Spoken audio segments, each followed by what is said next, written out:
কালের সাক্ষী হয়ে দাঁড়িয়ে আছে মোগল আমলের নির্মাণ শৈলী ও শিল্প বৈশিষ্ট্যে তৈরি মসজিদ। স্থানীয়রা মসজিদটি সামান্য সংস্কার করে ওয়াক্তি ও জুমার নামাজ আদায় করলেও জানেন না এর সঠিক ইতিহাস। 40 ফুট দৈর্ঘ্য ও 20 ফুট প্রস্থের এ মসজিদ নির্মাণ কাজে ব্যবহার করা হয়েছে ডিসকাস নামে এক আঠালো পদার্থ।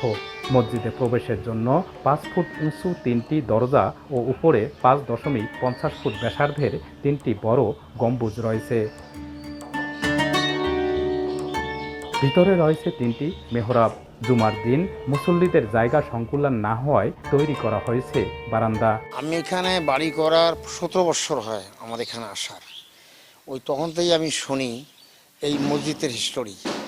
এই মসজিদ কেউ বলে 400 বছর, কেউ বলে 500 বছর, কেউ বলে যে মোগল সম্রাটের আমলে হয়েছে, কিন্তু কেউই বয়সটা বলতে পারে মসজিদের। কিন্তু মসজিদে মোটামুটি ভালো এখানে জামায়াত, মানে এখানে অনেক মুসল্লি আসে এখানে। নতুন রিন গভীর থেকে পরিষ্কার করে কাপড়কে রাখে নতুনের মতো উজ্জ্বল। নতুন রিন অ্যাডভান্স পাউডার। মসজিদ ছিল খাটো, মানে ওই গম্বুজ আছে 3-5টা গম্বুজ আছে, সাবরি ঢোকা লাগে ভিতরে, বেশি একটা মুসল্লি ধরে না, জায়গা নেই, ছোট ছোট 2টা কাতার। এখন হয়তো বা এখন মানুষ দেখতেছে, এখন হয়তো মানুষ বেশি, মুসল্লি বেশি, যার ফলে হয়তো কমিটির লোকে এলে বারান্দা টারান্দা দিছে। ওই জন্য আমারও মন চাইলো যে এখানে যাই, যখন তা নামাজ কালাম পড়ি যাই। মসজিদে আর কি না, বারান্দাটা এনে টিনের ছাপড়া ছিল। টিনের ছাপড়া না দেওয়ার পর আস্তে আস্তে আমরা এদিকে বাড়াইলাম। তারপর সবাই আমরা উদ্যোগ নিলাম যে আমরা বারান্দাটাও একটু ছাদ ঢালাই দেওয়ার জন্য আমরা সবাই আলোচনা করলাম।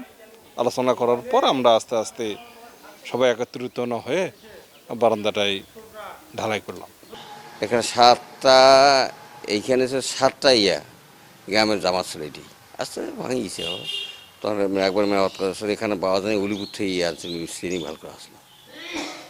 আর জঙ্গল ভরা ছিল, এখন জঙ্গল নাই, আস্তে জঙ্গল শেষ হয়ে গেছে। কিন্তু এটা জমি মসজিদ তো পুরানি, এটা ঠিক আছে, কিন্তু শালটার কিছু পাওয়া যায়নি। এটা আনুমানিক লেখা আছে, আনুমানিক মোগল আমলে দেখছি। এই অবস্থা যা কইলাম, এই অবস্থায় আসছিল এই মসজিদটাই। আমার পুরানা মসজিদ জানি, এবং সেটা এটা গাঁথা আছে সুরকি দিয়ে গাঁথা, ইটগুলো পাতলা সুর। আমার বাবার ঘরে তো ওগুলো শুনছি, আমরা শুনছি না, তো কেউ জানে না কত সালে তৈরি, কেউ হতে পারে যত সময় এটা মোগল আমলে তৈরি হবে। আগে ছিল 2 কাতার ছিল মূল মসজিদ, এখনো 2 কাতার আছে। আর মেহরাব একটা দেখা যায় না, যে দেখেন না, ওটা একটু প্রস্ত বেশি না, ওই পড়া হয়েছে, কিন্তু ওই 2 কাতারই ছিল।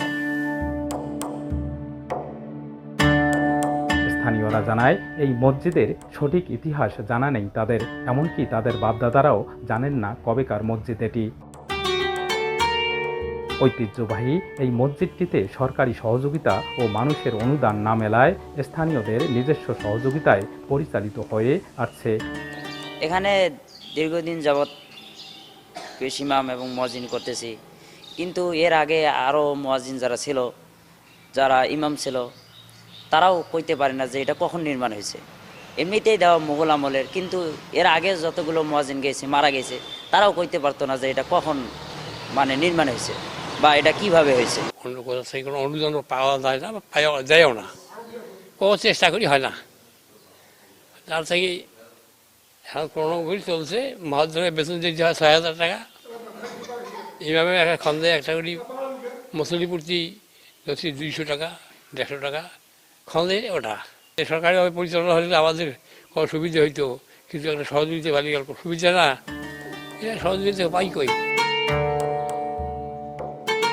চান্দামারি নামে এই মসজিদটির অবস্থান কুড়িগ্রামের রাজারহাট উপজেলা শহর থেকে মাত্র 4 কিলোমিটার দূরে মণ্ডলপাড়ায়। প্রত্নতাত্ত্বিক মতে মোগল আমলের মসজিদটির নির্মাণকাল আনুমানিক 1584 থেকে 1680 খ্রিস্টাব্দের মধ্যবর্তী সময়ে।